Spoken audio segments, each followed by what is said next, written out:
क्या बात है।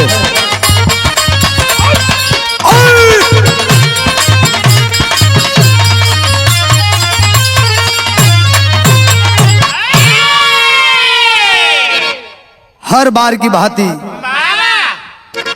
एक बार फिर हम देवालाल यादव और साथियों की ओर से आप सभी सम्मानित श्रोता सज्जनों को नमस्ते प्रणाम, आशीर्वाद दीजिएगा।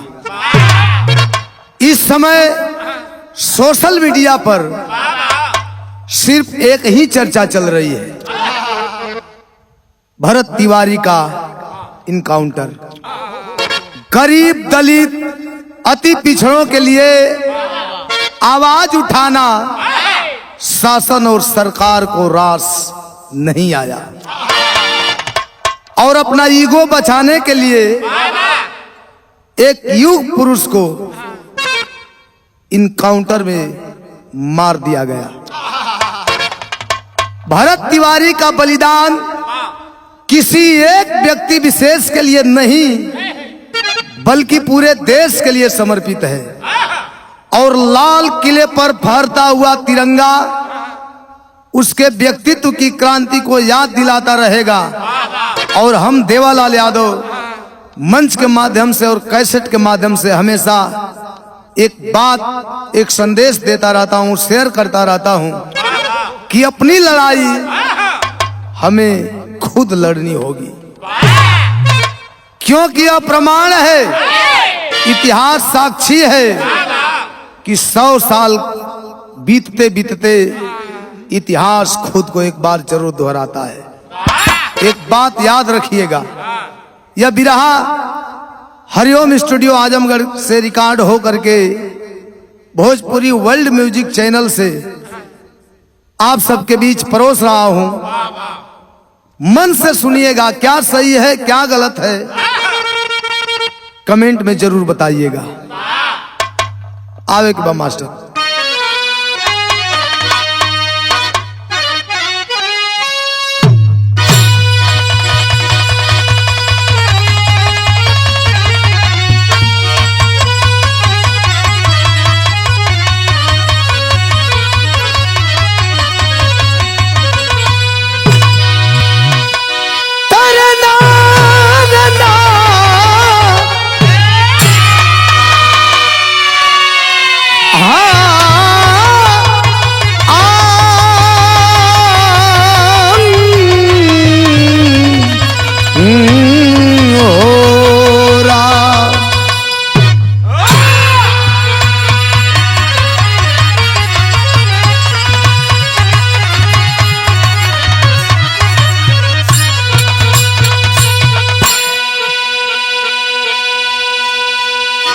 हमारे हृदय सम्राट युवा कवि अखिलेश कवि जी ने भूमिका में जुर्म के खिलाफ बगावत कर रहे बागियों के ऊपर 4 लाइन भाव दिए हैं। कैसे मास्टर?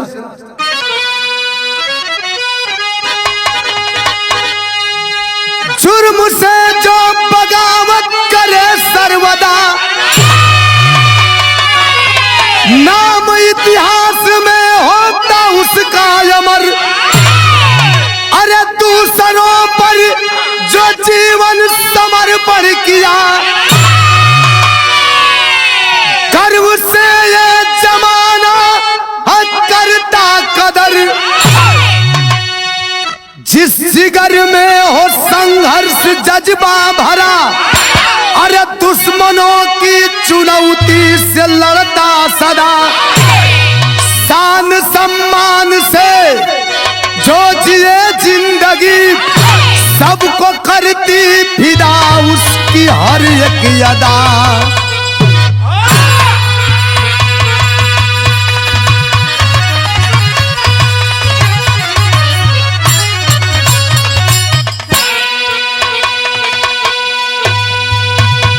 कवि लिखते हैं कि शान सम्मान से जो जिए जिंदगी, सबको करती फिदा उसकी हर एक अदा। जो देश के लिए, समाज के लिए, मान सम्मान के लिए जीता है, मरता है, उसको दुनिया सलाम करती है। बिरहा में एक लाइन कौनो गजल मान ला, हिंदी गीत मान ला, इशारा है कैसे?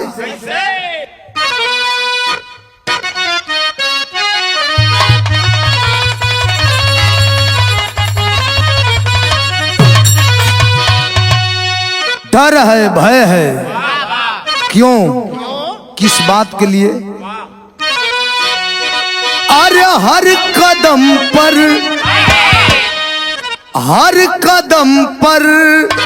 कोई कातिल है, कहाँ जाए कोई।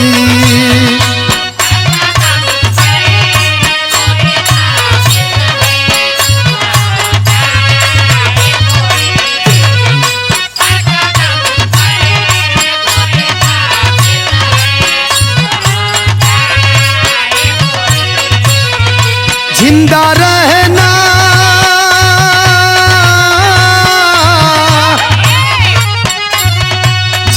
रहना बड़ी मुश्किल है, कहाँ जाए कोई। हर कदम पर कोई कातिल है, कहाँ जाए कोई।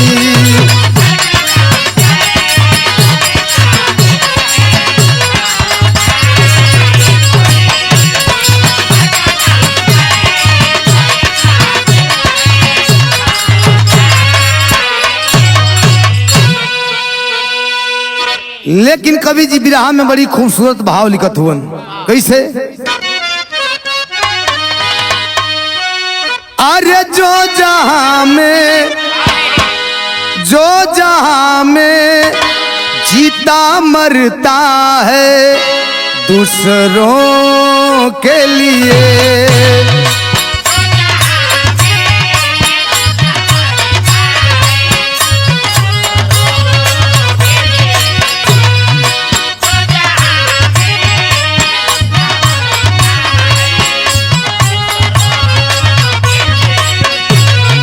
लाखों सितम है,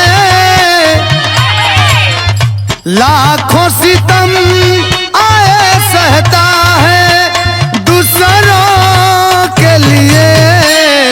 जो जहां में जीता मरता है दूसरों के लिए।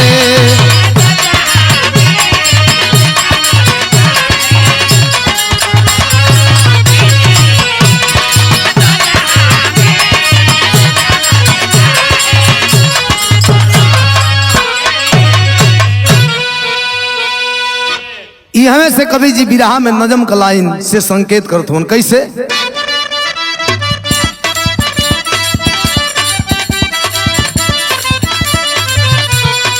सरकार के नीति से दिमाग सबका भटका है, धर्म के बंटवारे में देश पूरा अटका है। भारत का संविधान फंसा आज खतरे में, दोस्त नेताओं का लगे हैं अपने जतरे में। माफिया बाहर तो शरीफ जेल के अंदर, असहाय को नचाते नाच बना कर बंदर। अमीर लोग गरीबों से घात करते हैं, प्रगति पर देश डीजीपी की बात करते हैं। प्रशासन रोब दिखाता है खाकी वर्दी का, सबूत दे रहे सरेआम गुंडागर्दी का। फर्जी इनकाउंटर में भरत भूषण को ठोक दिए, मौत के मुंह में बिना वजह सब झोंक दिए। देश का शासन और प्रशासन और सिस्टम, इन तीनों के हालात बिगड़े हुए हैं। अभी हाल ही में जो भरत तिवारी का इनकाउंटर हुआ, आप लोग लाइव देखे होंगे। एक सच्चे समाज सेवी की कितनी निर्ममता से हत्या कर दी गई। आखिर यह सिलसिला कैसे चला, कैसे शुरू हुआ? बिरहा में एक लाइन गीत बा मास्टर, कौन गीत बा?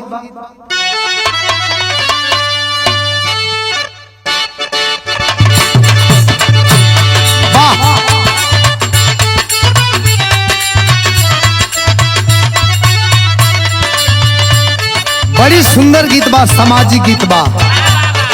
एक ही मतारी बाप का दुईठ बेटा दोनों में बनाव ना है, अलगाव का बात चल रहा बा, बल्कि अलगाव हो गल बा, लेकिन बीच में जौन माई है ओकर दशा का है। अरे गुड़र माई के दुई गो ललनवा,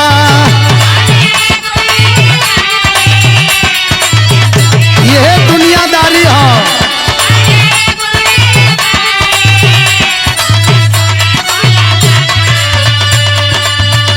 अरे गुड़र माई के दुई गो ललनवा, अरे एगो करे अलगा, एगो देला नहीं खानावा।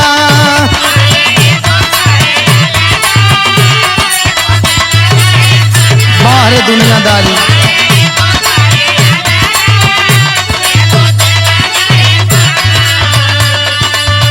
लेकिन ये सिलसिला शुरू कहां से हुआ, कवि ने भाव दिया। गंगा माई बाढ़ी आईली, डूबल गाँव जवैनिया।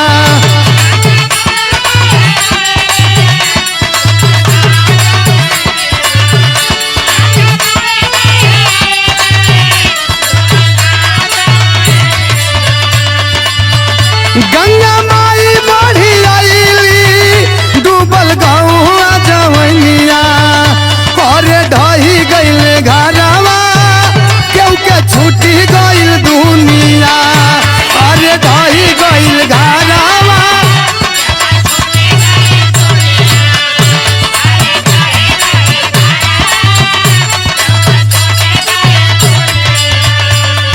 यह बात सन 2025 एक साल पहले की है। 2025 में बिहार का छवैनिया गांव गंगा मैया के बाढ़ से बह गया। लगभग 350 से ज्यादा घर गंगा नदी में समाहित हो गए। इस तबाही में लगभग 2500 से अधिक लोग बेघर हो गए और बहुत से लोग मारे गए। तब बाबू राम जी पुरनिया, जेकर गीता दुलहिनिया।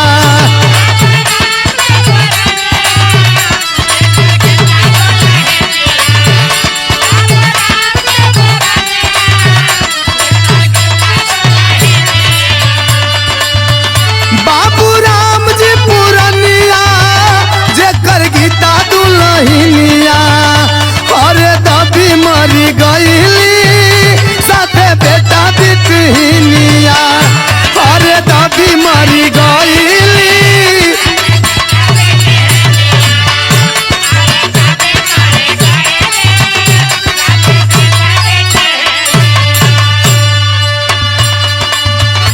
बाबू राम जी, जिनकी पत्नी गीता, जो रात का वक्त था सोई थी, अपने बेटे और बेटी के साथ उसी घर में दब करके मर गई, इस दुनिया से अलविदा हो गई दोनों बच्चों के साथ। तब अरे रोई रोई भिखिया, मांगे खाए के भोजनिया।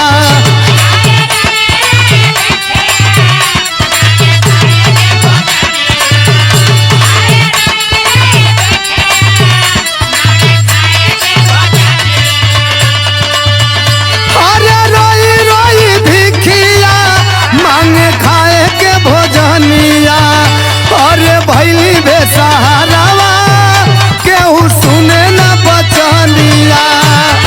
भैली बेसहारावा, केहू सुने न बचनिया।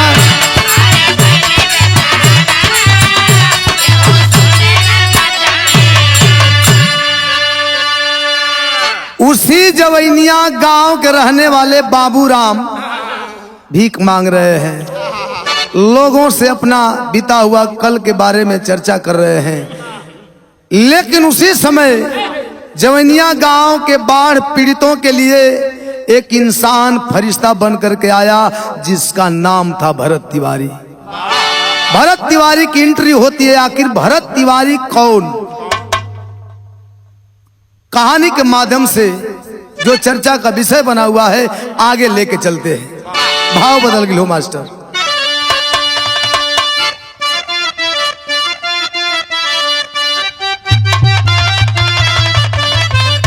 गीत बा अरे आवा आवा काली मैया आ बैठा हमरे आंगना देव सतरंगिया ओ हारा।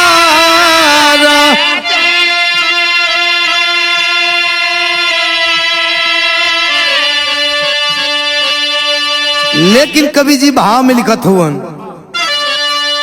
अरे प्रांत बिहार जिला भोजपुर पर जावा थाना शाहपुर मशहूर।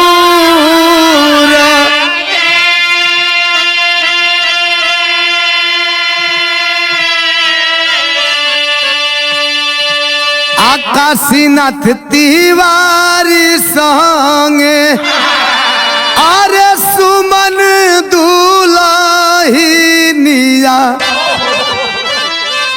गौआ बिटौली कुछ दूर।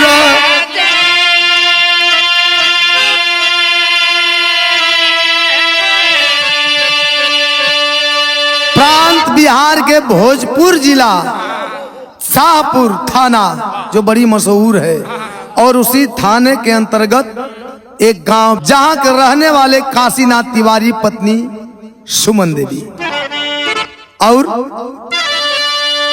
अरे दोनों लोग के बीच एगो आ बेटी तीन बेटा हुआ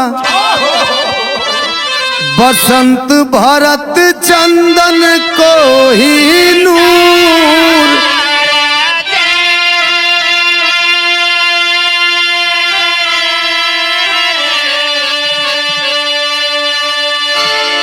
काशीनाथ तिवारी और सुमन देवी का आंचल में एक बिटिया है, 3 ठे बेटवा।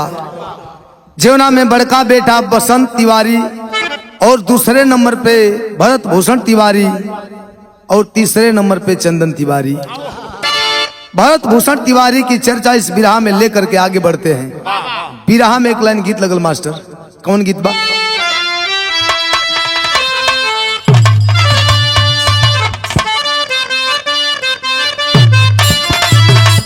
ओहो और मेहरारू अपने मरद के बखान करत दिया, अपने सखियन से का कहे खादी के कुर्ता या माथे पगड़िया नाम से जाने ला जिला जवरिया।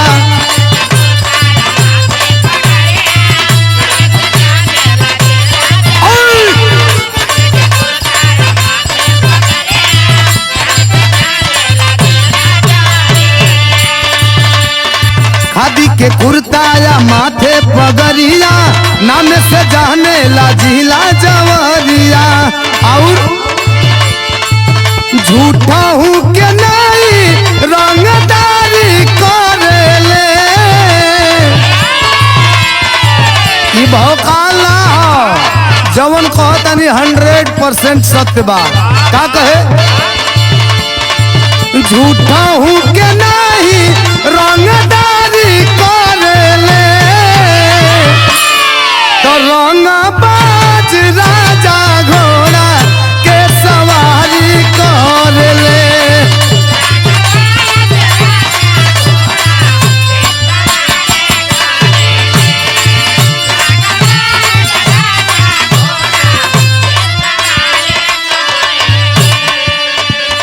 लेकिन कवि जी बिरहा में भाव लिखत हूं कैसे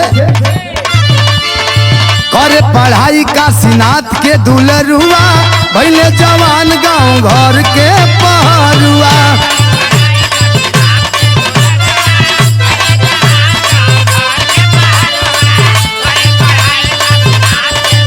बहुत अच्छे।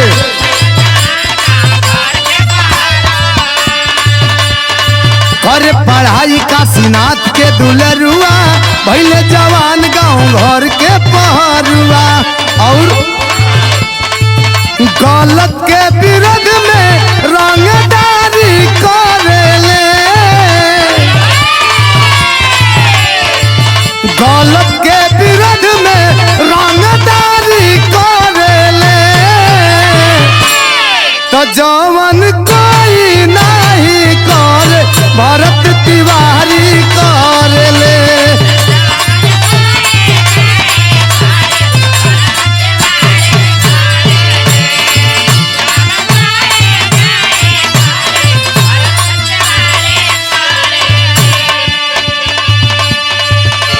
पढ़तरन परिवार का साथे साथे गांव घर के लोगन से भी प्यार दुलार आशीर्वाद पावत होवन और गलत का विरोध एकदम खुलेआम के कहा एक बात का कोनो गम ना है।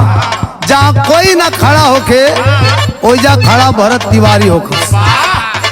यह जुनून था उस जवान के अंदर। लेकिन तीनों भाई में रहे अलग पहचान हो। बीएससी कैले पढ़ाई धाई ध्यान हो।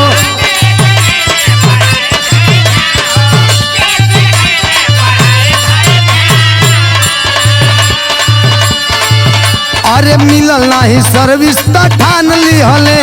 सब कुछ समाज के ही मान ली हले।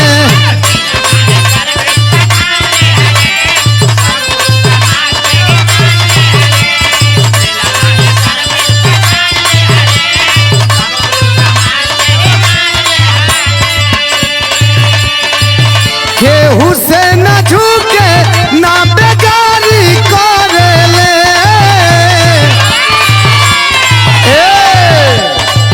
केहू से न झुके ना बेगारी करेले। तो जवन कोई नहीं करे भरत तिवारी करेले।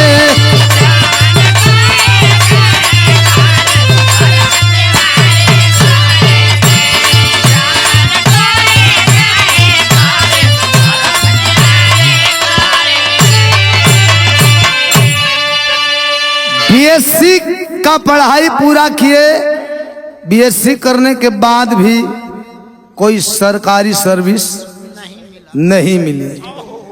जब नहीं मिली तो मन में ठान लिए कि मैं अब जो कुछ करूंगा अपने समाज के लिए, पूरे समाज के लिए करूंगा।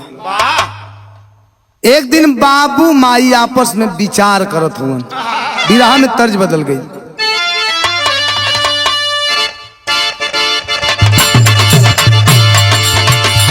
ओहो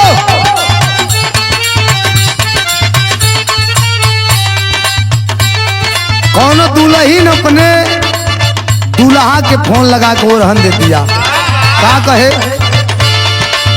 तोरो नौकरिया ए हो सवरिया सौतीन बनल बा हमार हो। ओहो हमार हो।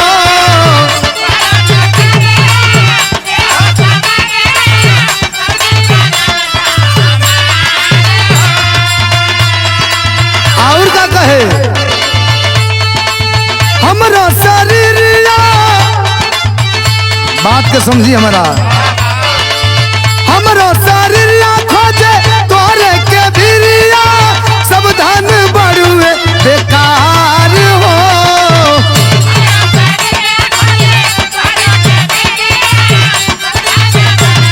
बेकार हो।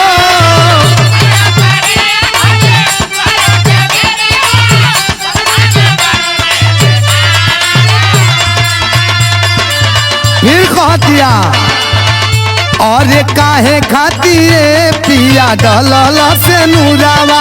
काहे खातिए पिया डलल से नूरावा। करे के ना रहे जब प्यार हो।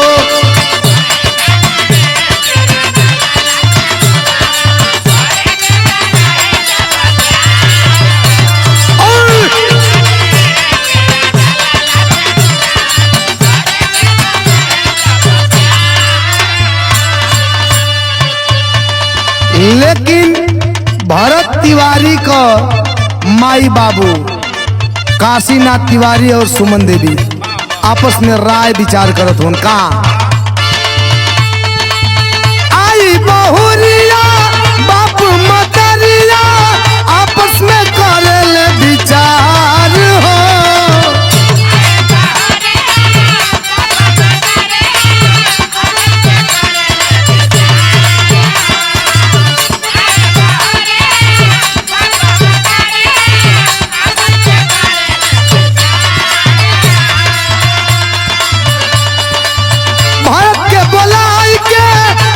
बैठाई के पूछे कमर जी तोहार हो।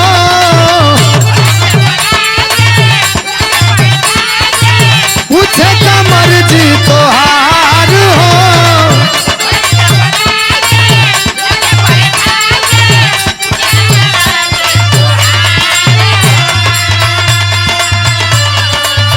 माई बाबू दोनों लोग अपने बेटवा भरत भूषण तिवारी के अपने पास बोलौलन कलन की बेटा तार उम्र समय भी हो गई बा आप पढ़ाई लिखाई पूरा होइए गई तो कौनो चीज का समय होला हमहन का मन बा कि घर में एक सुंदर सब एक बहू उतार दें जा तोहार का विचार हो।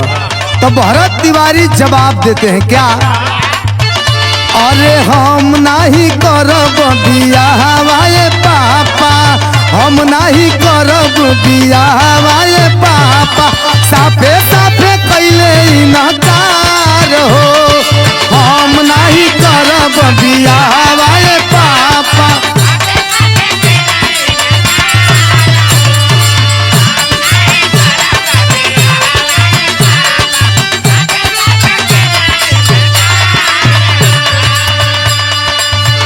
कहलन कि मुझे शादी नहीं करनी है। सवाल खड़ा भइल माई बाप को ओर से काहे बेटा ऐसे काहे कहत हुआ आखिर काहे ना बियाह करब दुनिया का हर बेटा शादी बियाह करेला हर लोग करेला तू काहे ना करब तो अपन मन का भावना बतावत हो का जिए मरे के बाद समाज खातिर प्रतिज्ञा महान कैले हो मोह माया पारिवारिक जीवन त्यागी अपन खुद के पिंड दान कैले हो।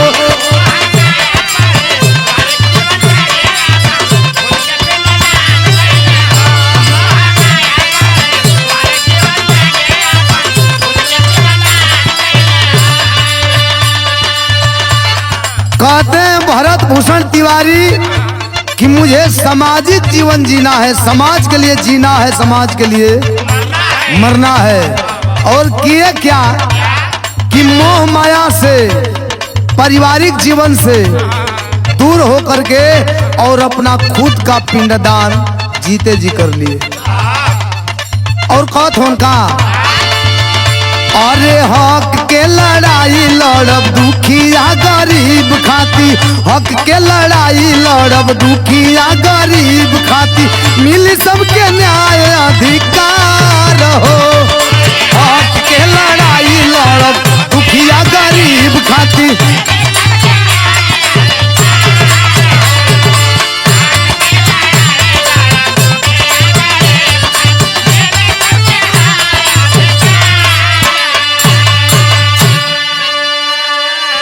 यही भरत भूषण तिवारी की प्रतिज्ञा होती है वो भी अटल प्रतिज्ञा।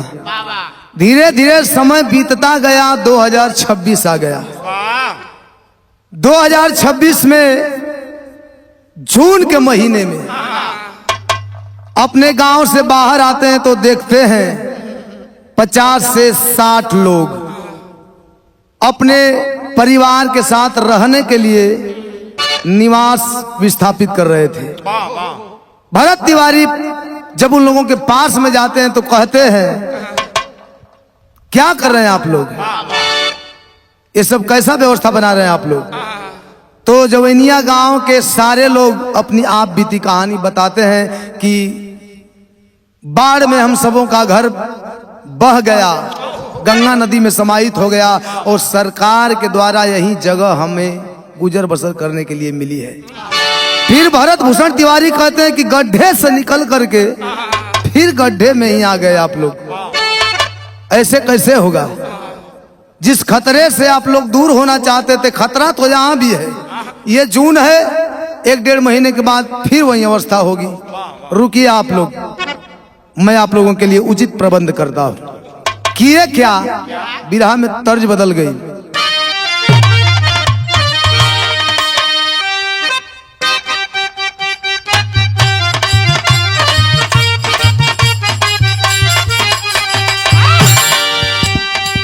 ये गीत के तौला खान पाकिस्तान का गवैया गौले रहो।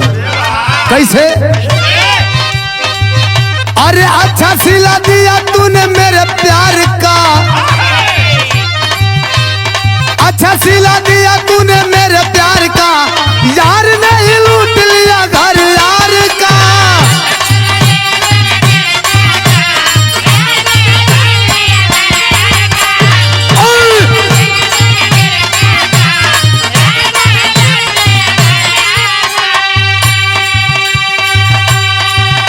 लेकिन उन पिछड़े दलितों की दशा देख करके भरत तिवारी का मूड चेंज हो गया, चिंतित हो गए। कहते हैं रुकिए आप लोग, मैं आप लोगों के लिए उचित प्रबंध करने जा रहा हूं। किए क्या? अरे दशा देख भरत का मिजाज झनके, अरे दशा देख भारत का मिजाज झनके, चले हैं गरीबों की आवाज बनके।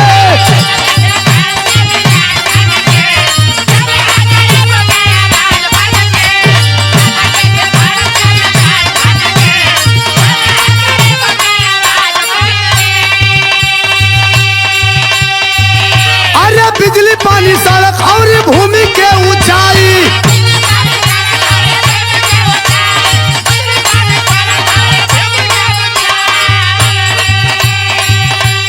अधिकारी से मांगे बंदी हाल सुनाई।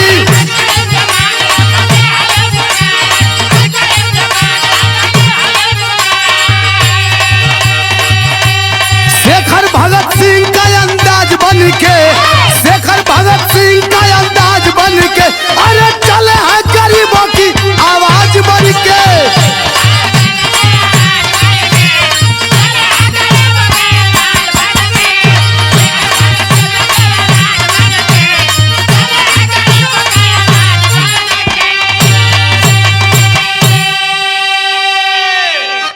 बिजली पानी सड़क और भूमि की ऊंचाई की मांग लेकर के पहुंचे हैं जिला अधिकारी के पास। तो कवि लिखते हैं कि रोज रोज दफ्तर में आना जाना किए तिवारी है, बिजली पानी साथ सड़क का काम हुआ तब जारी है। रोज रोज कई रोज सरकारी दफ्तरों में चक्कर लगाने के बाद बिजली पानी सड़क का काम शुरू हो गया। गड्ढा मुक्त की बात सुन, बिजली पानी सड़क का काम तो होने लगा, लेकिन गड्ढा मुक्त की बात सुन पागल कहते अधिकारी है। 12 जून को लाइव आकर करते भरत रंगदारी है। बिजली पानी सड़क तो हो गया, फिर भी अभी सरकारी दफ्तरों में आना जाना भरत तिवारी जी का लगा है, क्योंकि जो भूमि की गहराई थी उन गरीब दलितों के लिए खतरे का विषय था। इसी आवाज को लेकर के पहुंचे हैं सरकारी दफ्तरों में और गड्ढा मुक्त की बात करना शुरू किए। गड्ढे को मुक्त करने की बात चालू किए हैं तो सरकारी कर्मचारी गुस्से में होने लगे और गुस्से में पागल कह के घोषित करते हैं कि ये पागल है, रोज आता है परेशान करता है। उसके बाद जब भरत तिवारी देखते हैं कि ये लोग हमारी बात सुनने को तैयार नहीं है, तो लाइव आकर के आवाज उठाना चालू किए। तो लाइव वीडियो देख अधिकारी, लाइव वीडियो देख अधिकारी तब हरकत में आए हैं।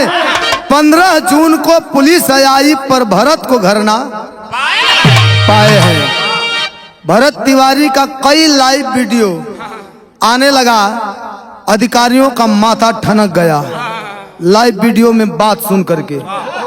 अधिकारी हैरान होकर के भरत तिवारी के खिलाफ रिपोर्ट दर्ज कराते हैं और 15 जून को पुलिस भरत तिवारी के घर पे आई, लेकिन भरत तिवारी उस समय घर पे नहीं थे। फिर 16 को सुबह में तड़के भरत को घर पर घेर लिए, लहराते हथियार हाथ में देख पुलिस वापस मुंह फेर लिए। 16 जून को सुबह 8 बजे पुलिस भरत तिवारी के घर पे आती है, नहीं मिले। फिर दोपहर उसी दिन 16 को ही दोपहर 12 बजे पुलिस आती है, तो भरत तिवारी हाथ में हथियार लहराते हुए और पुलिस वालों से शरारत करने लगते हैं। माता पिता पुलिस वालों से हाथ जोड़ करके कहते हैं कि साहब, मेरा बेटा मानसिक रूप से थोड़ा परेशान चल रहा है, इसे छोड़ दिया जाए। माता पिता की बात सुन करके फिर पुलिस अधिकारी वापस चले गए। बिरहा में तर्ज बदल गई।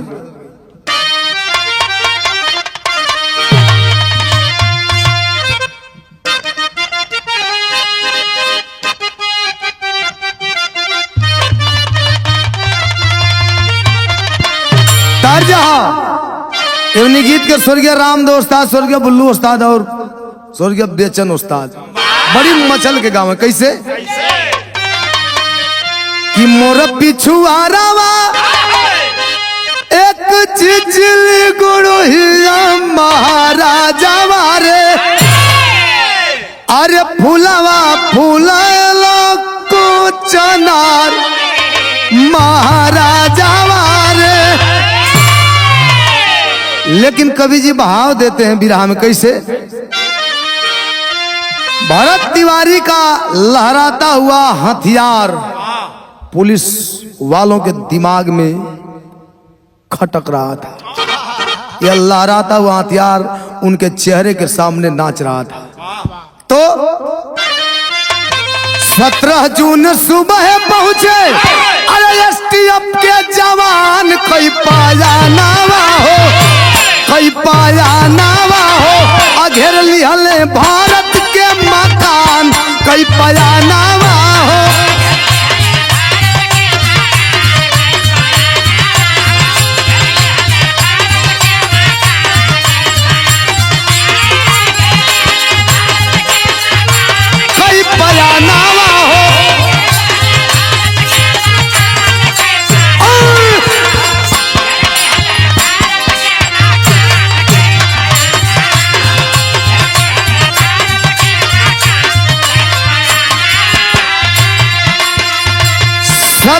जून को सुबह में एसटीएफ के जवान प्लानिंग बना करके और भरत तिवारी का मकान चारों तरफ से घेर लिए।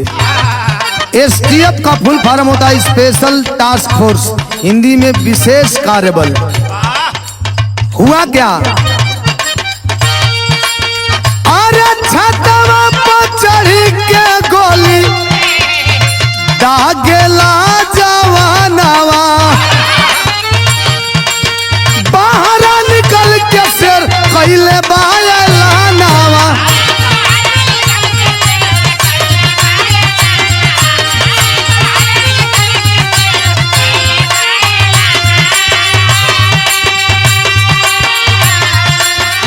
जब भरत तिवारी को पता चला कि पुलिस आकर के हमें चारों तरफ से मेरे घर को मकान को घेर लिए हैं, तो छत पे चढ़ करके और जोरदार आवाज की गर्जना भर करके और गोलियों की बरसात करते हैं।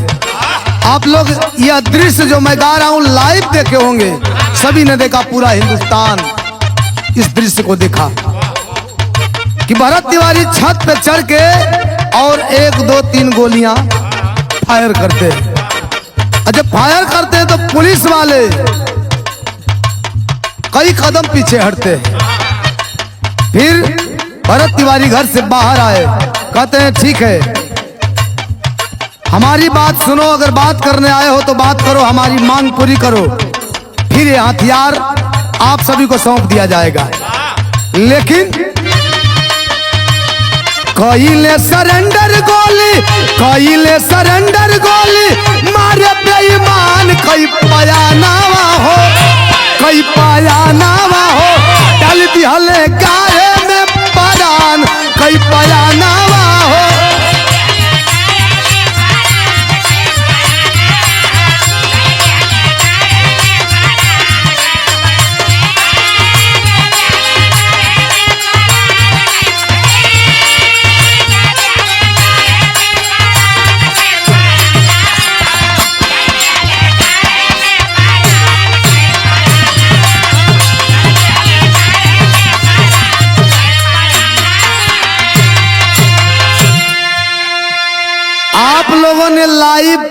देखा होगा भरत तिवारी हथियार लहरा रहे थे और एसटीएफ के जवानों से अपनी मांग सुना रहे थे।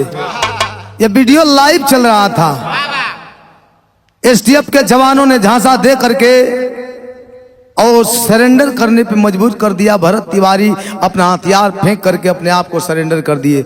सरेंडर करने के बाद उन्हें पकड़ करके और लाइव में आप लोगों ने देखा होगा, लाइव वीडियो में आप लोगों ने देखा होगा कि 3 गोली उनके पैर में दागे गए। तो कवि जी तेरी के भाव में लिखते हैं,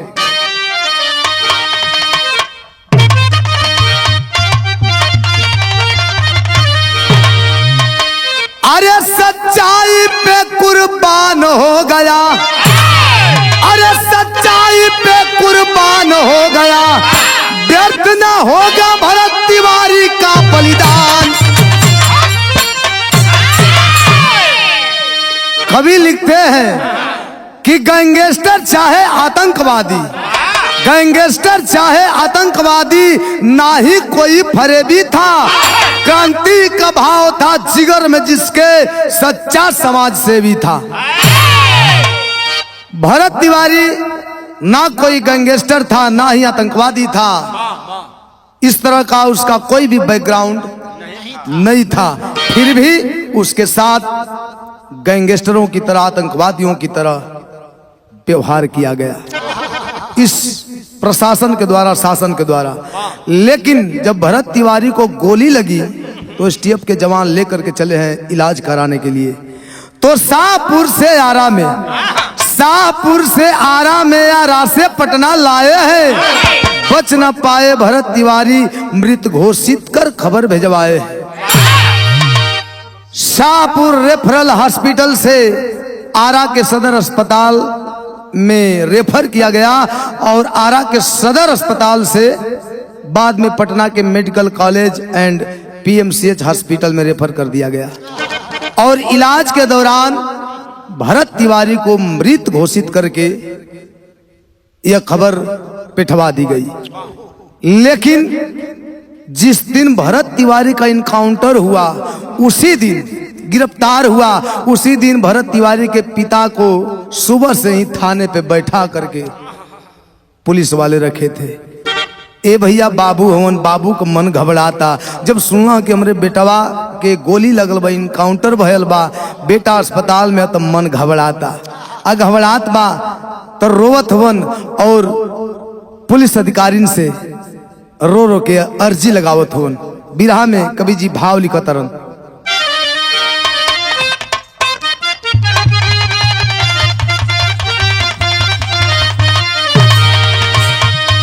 रोवत हुवन और कहत हुवन कि जो हत होई है हमारा सुगनावा होना,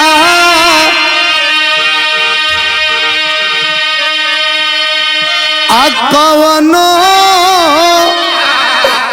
असगुन जानाला छछने मानावा हो।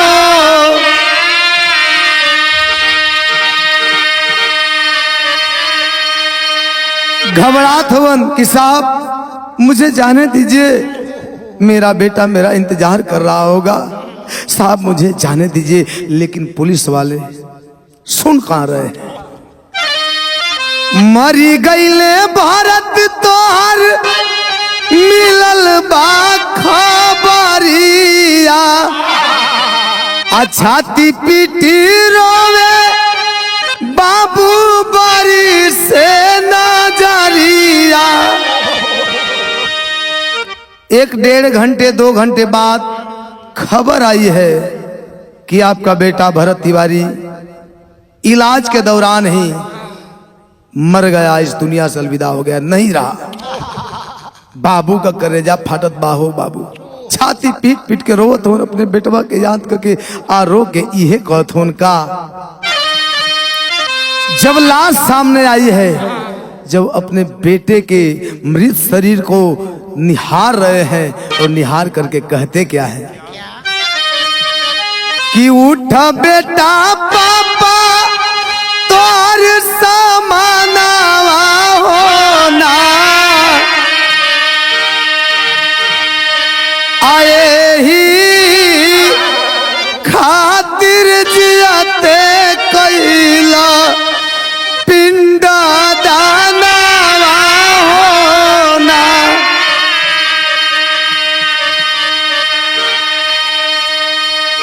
रोवत हवन झकझोरत हवन बुलावत हवन कि बेटा उठ न बेटा, देख तोर पापा आए लोन, एक बार बोल न बेटा। लेकिन जो चला गया इस दुनिया से, जिसकी एक बार सांस रुक गई, फिर दोबारा वह कहां से स्वचलित होगी। ए भैया, बाबू तो रोते हो, लेकिन माई का जियरा गाई कहो। माई जब सुन लिया कि हमार बेटा ये दुनिया में ना है, माई अपने बचवा के सूरतिया निहार निहार रोवत है। आ रो के कहत का बड़िए भैया, कलेजा फट जाएगा। यह दर्द कहने वाला भी कहने में असमर्थ है, और सुनने वाले लोग अपने कलेजे पे हिम्मत रख लेना। क्या एक माँ कहती है अपने बेटे की लाश से। गीत का बोल बा मलाह गीत बा, कैसे?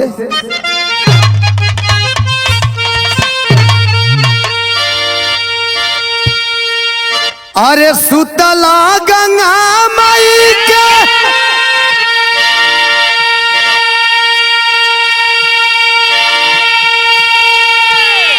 जगावे भैया रे माझिया, अरे उठाए गंगा ना मैया मोरी भैल भीनु सारा, अरे उठाए गंगा ना।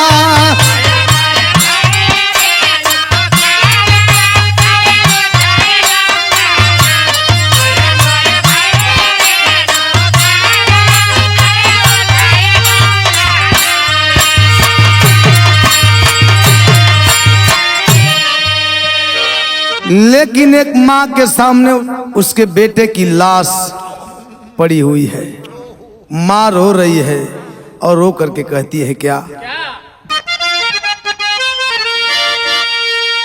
अरे जवन माई आचरा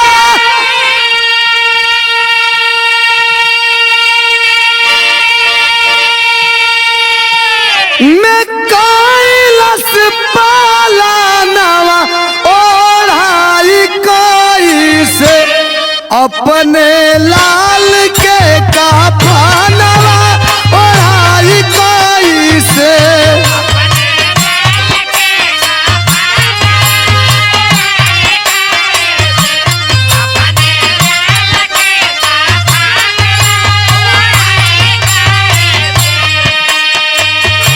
आज माई अपने बचवा भरत तिवारी का लसिया गोदिया में लेके रोती कि बेटा, जवन माई अपने आंचल के छाव में छुपा के जौने बेटा के दूध पियोले बा, आंचल से चेहरा सहलौले बा, पोछले बा, आंचल का छाव हमेशा दिले बा।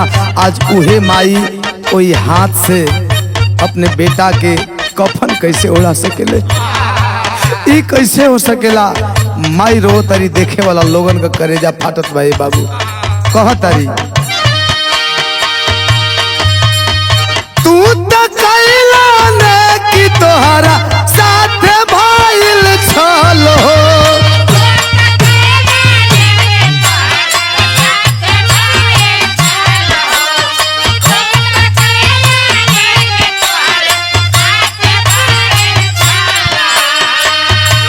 ए बेटा तू दूसरा खातिर अपन पूरा जीवन समर्पित कर दिला, लेकिन ए नेकी का बदला का मिलल? ए नेकी का फल तो के का मिलल? रो तारी कह तारी जुगवा जमाना के तना गइल बाबा दल हो,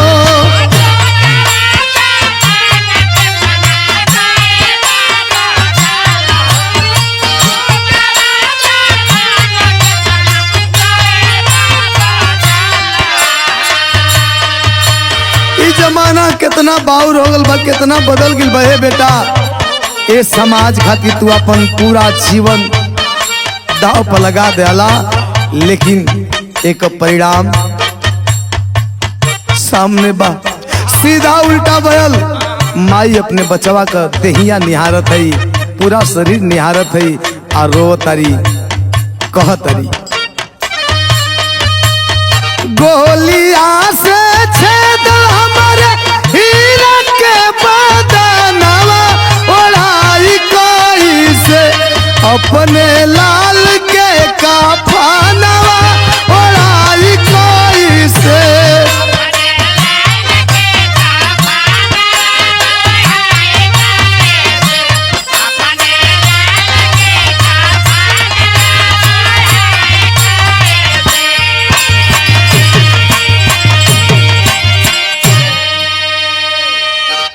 माई रोवतरी परिवार ही ना बल्कि पूरा यूपी बिहार पूरा हिंदुस्तान के लोग भरत तिवारी की मौत की खबर सुन करके पूरे हिंदुस्तान का दिल द्रवित हो गया। लेकिन आज पूरे देश में एक ही आवाज का लोग नारा दे रहे हैं, क्या? पहपट का भाव। अरे नहीं चलेगा अब अंधा कानून, सुन लो ये साहब, आप पूरा देश के खौलत बायब खून, सुन लो ये साहब।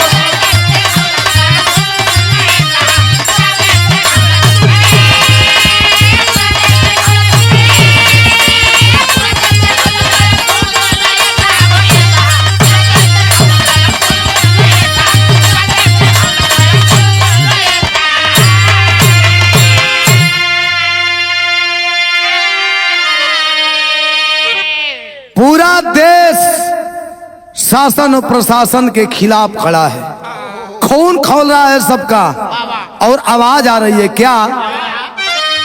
अरे सत्ता से जाना है अब की, कर लो तुम तैयारी हो, खुद के नहीं रहे भारत की आत्मा भरत तिवारी हो। भरत तिवारी जो नाम है यह सिर्फ अपने लिए नहीं थे, पूरे देश के लिए जीते और मरते थे। आज पूरा देश एक ही मांग कर रहा है, क्या?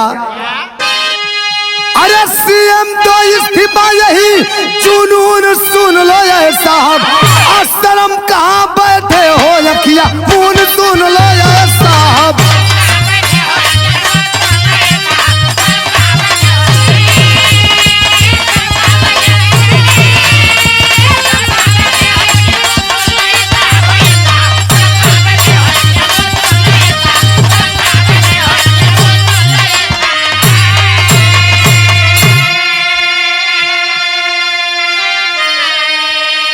पूरा देश आक्रोश में है और बिहार के मुख्यमंत्री सीएम सम्राट चौधरी का इस्तीफा मांग रहे हैं लोग, लेकिन इनको अभी सुनाई नहीं दे रहा है।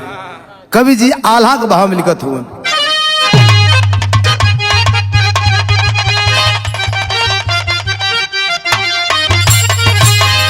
अरे निक आदमी के साथ अरे निक नाही होला भैया,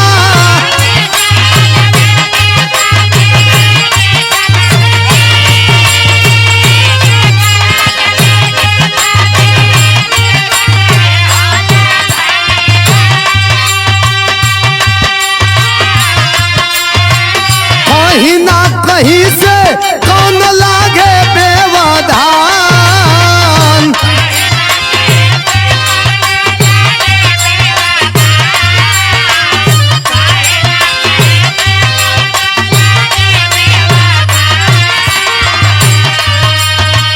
फर्जी इनकाउंटर में मारैले भरत भूषण,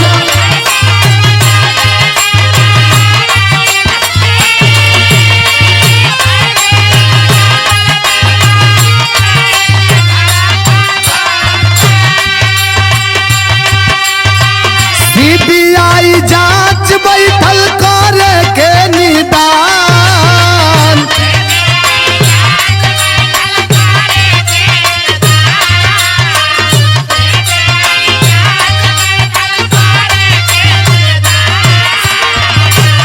यह जो फर्जी इनकाउंटर हुआ है, सीबीआई जांच शुरू हो गया। तब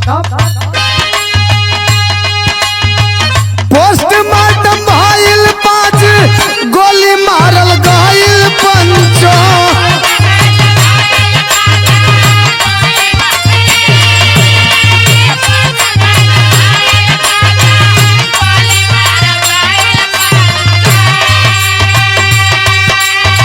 लाश लेके रोड जाम कैले दुख मान।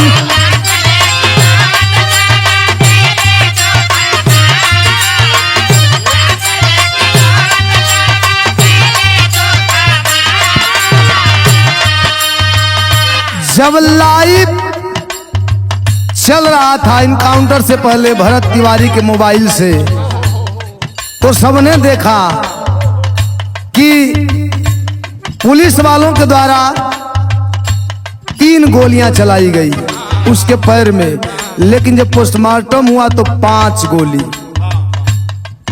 5 गोली उसके कमर के नीचे वाले हिस्से में लगे। इस बात को लेकर के पूरा बिहार, पूरा प्रदेश, जहां तहां भरत तिवारी की लाश को लेकर के चक्का जाम करना शुरू किए, रोड जाम कर दिए। तो बड़ी रे मशक्कत से टावल गइल लोगवा भैया।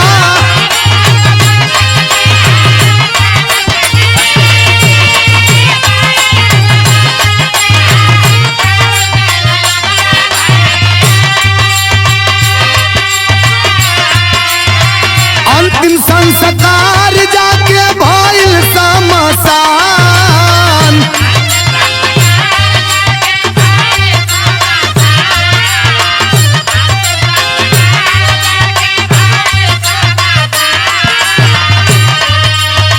ये सच दरोगा 4 पुलिस निलंबित भइले।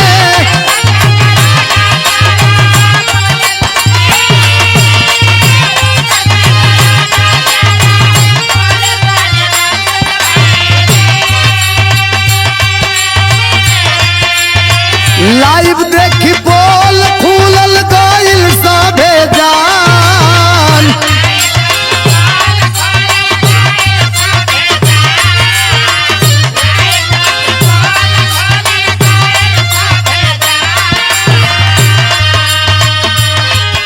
अगर भरत तिवारी के इनकाउंटर का वीडियो अगर लाइव नहीं देखा गया होता तो इसे भी, इस इनकाउंटर को भी दबा दिया गया होता। लोगों को सच्चाई पता ही नहीं चलती कि क्या सत्य है। इस देश का इतना भ्रष्ट शासन और सिस्टम है, और भरत तिवारी का लाइव सबसे बड़ा सबूत कि भरत तिवारी बेवजह बेकसूर और कितनी निर्ममता से उसकी हत्या की गई है। तब SHO दरोगा और 4 पुलिस निलंबित हुए, और भरत तिवारी के मारा कोई जबानी बाबू।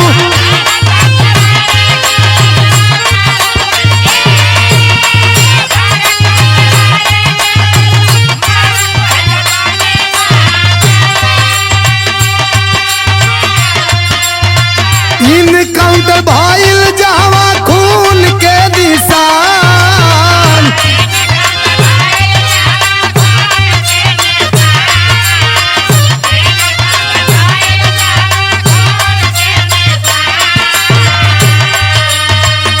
और जहां भरत तिवारी का इनकाउंटर हुआ है, जहां उसका ब्लड गिरा है, उस मिट्टी को जा करके लोग नमन कर रहे हैं कि इस दुनिया से हम लोगों के बीच से एक युग पुरुष चला गया, एक क्रांतिकारी चला गया, एक समाज सेवी चला गया, और भगत सिंह का दूसरा रूप भरत तिवारी चला गया। और लोग इस बात का ऐलान भी कर रहे हैं, जो समाज सेवी हैं, कि भरत तिवारी का जहां खून गिरा है, ब्लड गिरा है, एक स्मारक बनाई जाएगी। लेकिन उस जगह पे भरत तिवारी का फोटो लगा हुआ है। लेकिन ये भैया भरत तिवारी के पिता अपने बेटा भरत तिवारी का फोटोआ देखत हुवन। एक बार फोटो देखत हुवन तो एक बार वहां जुटल लोगन के देखत हुवन। लोग समझावता अपने आप के धैर्य धराते हुए कहते हैं कि एक थे हमार भारत चल गई ना, लेकिन है जितना लोग जुटल बा सबके देखत आनी तो हमार भारते नजर आवत बाहर पिता और उस पिता का दिल। लेकिन लोगों की मांग है दोषियन के फांसी खाती मांग कर लोगवा पंचो।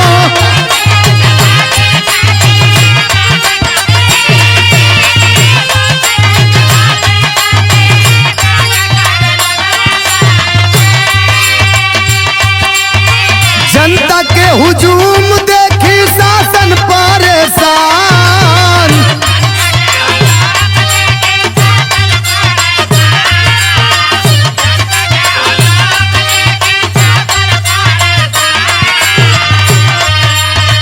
भगत सिंह के दूसरा रूप भरत तिवारी रहले।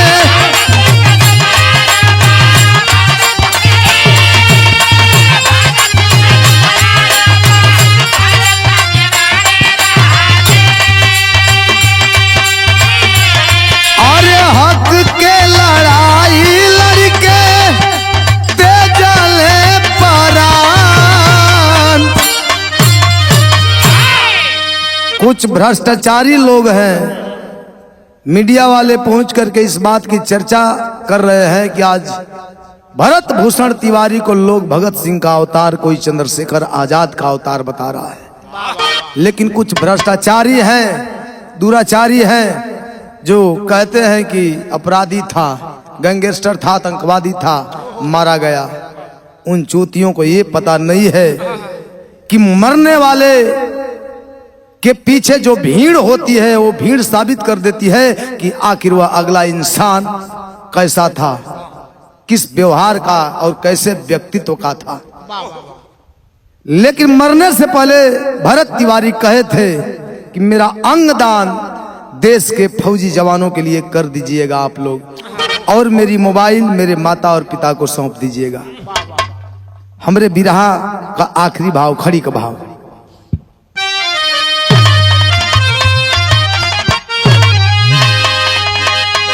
अरे अमर नाम इतिहास में अंकित कैले बिरवा। तैयारती करे भारती दुखवा में बहावे निरावा।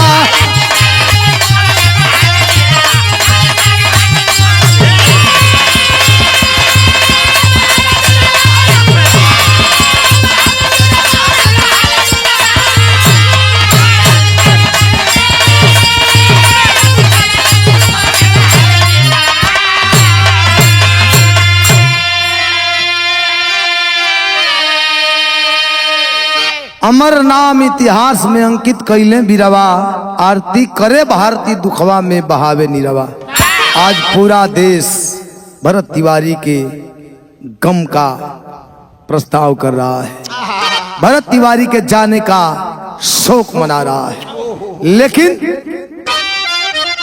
भगत सिंह, पंडित चंद्रशेखर जैसन भरत तिवारी आ शेर के जैसन भरे गर्जना कैसे कोई बिगारी। अरे दे गईला, अरे दे गईला करे जामे सबही के पीरावा। तैयारती करे भारती दुखवा में बहावे निरावा।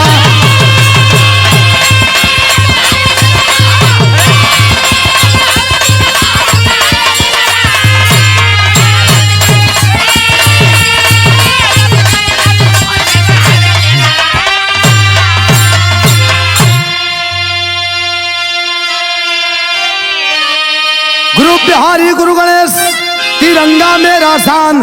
रामदेव चंद्रिका कभी मुसाफिर, अरे सबका किए सम्मान। सच्चाई पर कुर्बान हो गया, सच्चाई पर कुर्बान हो गया। तो देवा कभी अखिलेश ना सहे कभी अपमान।